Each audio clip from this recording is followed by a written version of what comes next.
विद्यार्थियों, आशा करता हूं कि आप सभी ठीक ही होंगे। तो वर्ष 2024 की परीक्षा को देखते हुए कक्षा 12वीं रसायन विज्ञान के जो 100% आपके फाइनल परीक्षा में प्रश्न पूछे जाने वाले हैं, आज की इस वीडियो में अपन उन प्रश्नों को बताने वाले हैं। तो मुख्य रूप से ऐसे विद्यार्थी जिन्होंने अभी तक कुछ भी नहीं पढ़ा और परीक्षा की तैयारी कर रहे हैं, तो इस वीडियो को देखने मात्र से यदि इन प्रश्नों को लगा लेंगे तो इसके बाद आपको अन्य प्रश्न कोई भी परीक्षा में देखने को नहीं मिलने वाले हैं। तो यहाँ पर आपके 2 अंक वाले, 3 अंक वाले, 4 अंक वाले, सभी अंक वाले प्रश्न कवर होने वाले हैं। कहने का साफ साफ तौर पर मतलब है कि इसी में से पूरा आपका पेपर आएगा। तो सबसे पहला जो पेपर में आपको प्रश्न देखने को मिलने वाला है 2 अंक वाला, वह देख सकते हो यहाँ पर है राउल्ट का नियम। ये 2 अंक में भी पूछा जा सकता है और 3 अंक में भी पूछा जा सकता है। ठीक है, तो राउल्ट का नियम ऐसा ये प्रश्न है जो 2 अंक और 3 अंक दोनों में पूछा जाता है। ठीक है, अब देखो अगला प्रश्न है हेनरी का नियम। ये आपका 2 अंक में आएगा। ठीक है, तो अभी तक चैनल पे नए हो तो चैनल को सब्सक्राइब कर लें और बेल आइकन को प्रेस कर लें, जिससे हम नेक्स्ट वीडियो डालें क्लास 12 रसायन विज्ञान के पेपर की, उसकी जानकारी ठीक आपके मोबाइल तक पहुंचे। तो यहाँ पर हेनरी का नियम और राउल्ट का नियम दोनों ही 3 अंक और 2 अंक में आपके पूछे जा सकते हैं।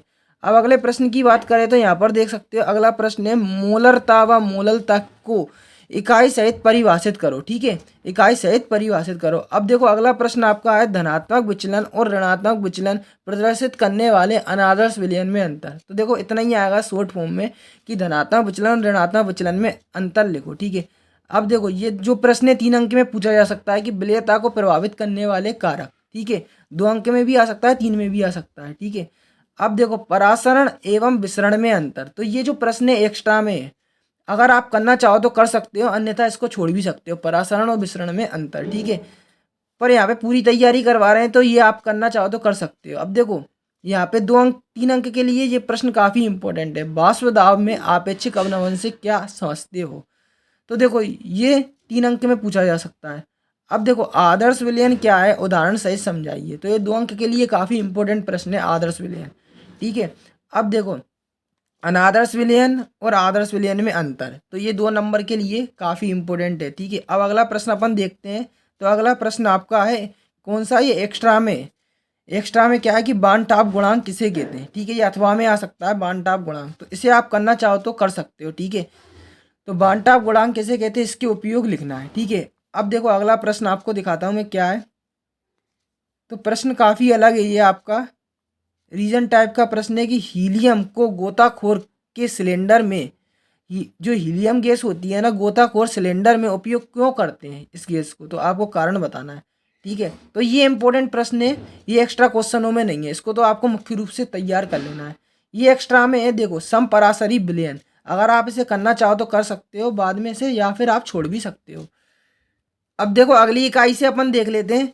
कोलरास का नियम लिखिए और अनुप्रयोग सहित आपको बताना है। जो कोलरास का नियम है 3 अंक में पूछा जा सकता है, तो इसका नियम और अनुप्रयोग दोनों आपको तैयार कर लेना है। अब देखो मानक हाइड्रोजन इलेक्ट्रॉन का सचित्र वर्णन करो।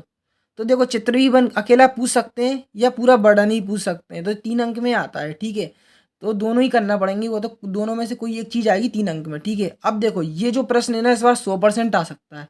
क्या है नरनस्ट समीकरण, क्या है इसके महत्व, ये 3 अंक में आपको 100% रखा मिलेगा, तो इसको भूलकर भी नहीं छोड़ना है। ठीक है, इस इकाई से। अब देखो अगला प्रश्न है फेराडे के विद्युत अपघटन के नियम, ये 3 अंक में आ सकता है, तो ठीक है इसको भी याद करके चलो आप। अगला प्रश्न है सेल स्थिरांक, 3 अंक के लिए। ठीक है, क्या है प्रश्न, सेल स्थिरांक किसे कहते हैं, विशिष्ट चालकता एवं सेल स्थिरांक में संबंध स्पष्ट करो। तो इसको आपको याद कर लेना है अभी से ही। ठीक है, अब अगला प्रश्न आप देख सकते हो डेनियल सेल का नामांकित चित्र, केवल चित्र। ठीक है, इसका आप तैयार करके चलो। अब अगला प्रश्न आपको दिखा देता हूँ। विद्युत अपघट्य पदार्थ की चालकता को प्रभावित करने वाले कारक। ठीक है, विद्युत अपघट्य पदार्थ की चालकता को प्रभावित करने वाले कारक। ठीक है, ये भी आपको याद कर लेना है, ये एक्स्ट्रा में है चालकता को प्रभावित करने वाले कारक। पर ये जो प्रश्न है ये एक्स्ट्रा में नहीं है, ये आपको 100% तैयार कर लेना है। क्या है प्रश्न, विशिष्ट चालकता किसे कहते हैं, इसकी इकाई व्युत्पन्न कीजिए। तो ये आपको मुख्य रूप से कर लेना है। अब अगला प्रश्न आपको बता दूं कि दुर्बल विद्युत अपघट्य पदार्थ और प्रबल विद्युत अपघट्य पदार्थ में अंतर, ये एक्स्ट्रा में इसे करना चाहो तो कर सकते हो, वरना इसे छोड़ भी सकते हो। ठीक है, अब आएगा प्रश्न में आपको बताता हूँ क्या है धात्विक चालकता और विद्युत अपघटनी चालकता में अंतर, तो ये भी एक्स्ट्रा में है। ठीक है, इसे करना चाहो तो करो वरना छोड़ दो।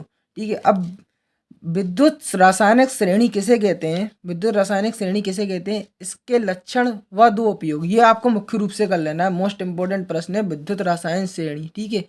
इसके लक्षण व दो उपयोग।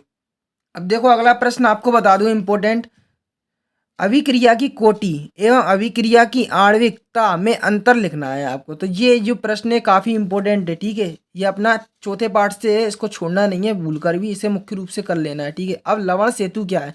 तो इस इकाई से जो अपनी 3 पार्ट था ना, 3 पार्ट से लवण सेतु अभी छूट गया था, जो कि मोस्ट इंपॉर्टेंट प्रश्न है, ठीक है। एक लवण सेतु और विद्युत रसायन श्रेणी, ठीक है। ये दोनों आपको 3 अंक में कोई ना कोई एक जरूर रखा मिलेगा, तो इन दोनों को आपको मुख्य रूप से कर लेना है, एक लवण सेतु और एक विद्युत रसायन श्रेणी, ठीक है।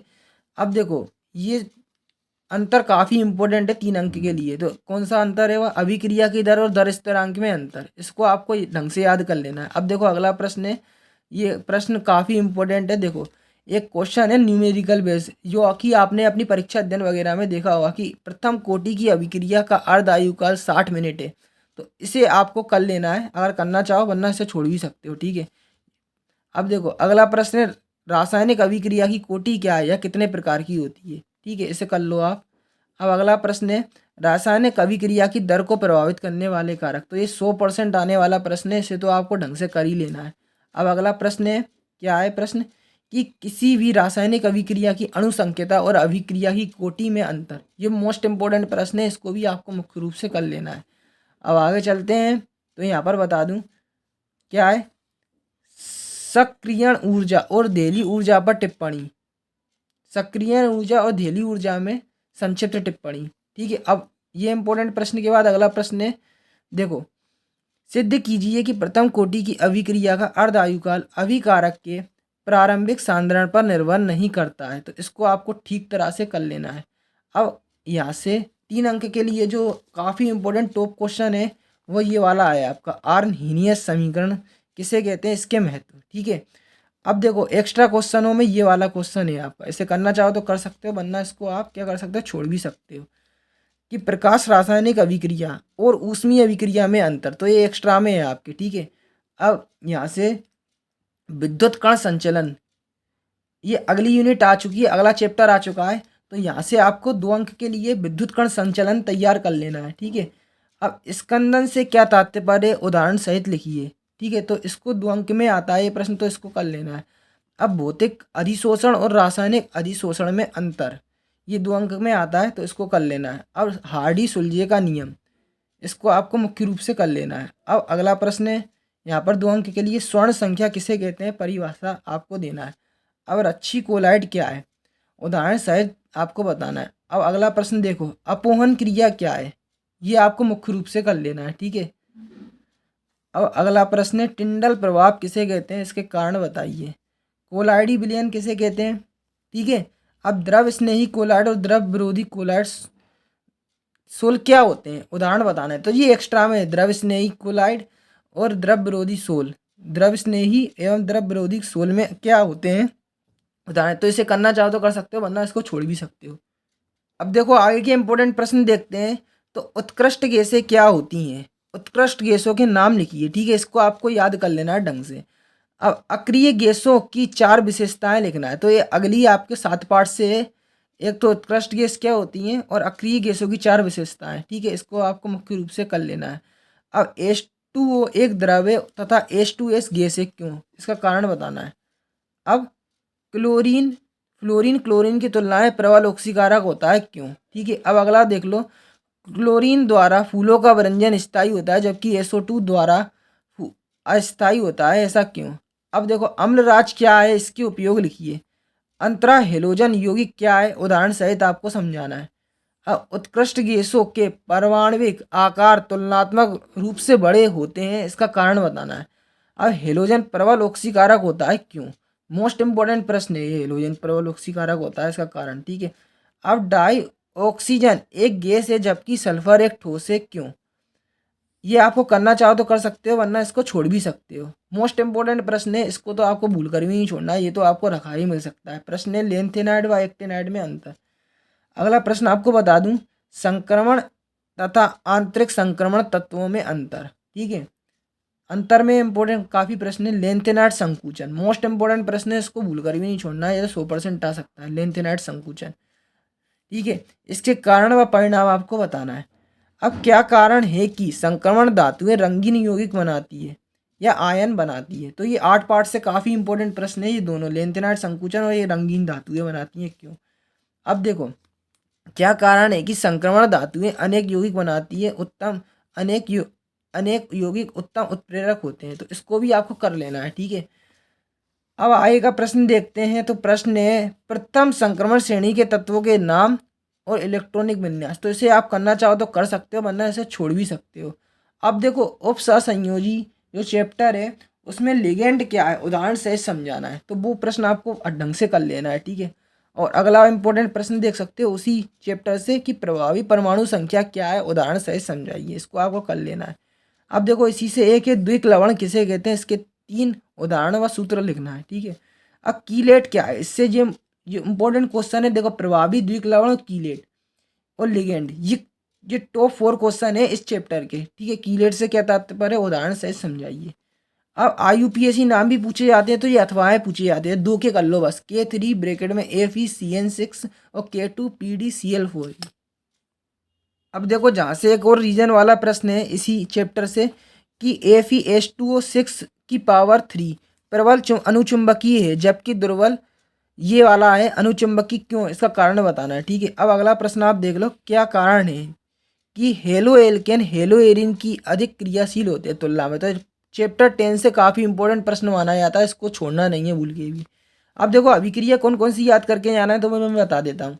तो सेंडमेयर अभिक्रिया याद करके जाना है, हुंसडीकर अभिक्रिया, फ्रीडल क्राफ्ट अभिक्रिया और बुर्स फिटेन अभिक्रिया। इन चारों में से आपको 2 देखने को मिल सकती है या फिर चारों की चारों रखी मिल सकती है, ठीक है। अब क्या होता है जब, तो क्या होता है जब मैं आपको कौन सा याद करके आना है तो मैं बता देता हूँ। क्लोरोबेंजीन को कॉपर साइनाइड के साथ प्रीडीन की उपस्थिति में गर्म किया जाता है, ठीक है। एक तो ये याद कर लेना। दूसरा है क्लोरोबेंजीन को ईथर की उपस्थिति में सोडियम के साथ किया जाता है, ठीक है।